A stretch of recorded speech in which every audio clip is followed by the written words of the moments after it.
In Francia ora urne aperte per il primo turno delle presidenziali. Macron cerca la riconferma, per i sondaggi è testa a testa con Marine Le Pen. In diretta la corrispondente Nicoletta Manzione.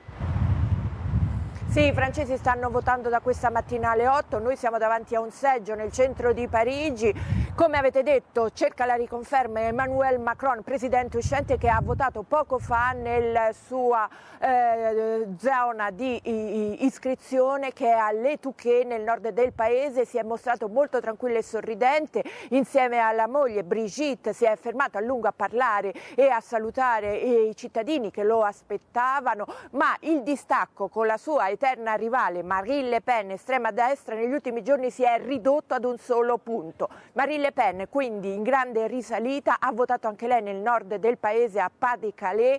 I sondaggi appunto la danno come la possibile seconda nel ballottaggio, lo stesso quindi del 2017. Ha votato invece a Parigi Jean-Luc Mélenchon, estrema sinistra radicale, e a Parigi hanno votato anche le candidate dei gollisti Valérie Pécresse e la sindaca di Parigi, candidata dei socialisti Anne Hidalgo, che però ormai è solo a 2 punti percentuali, quindi molto in basso.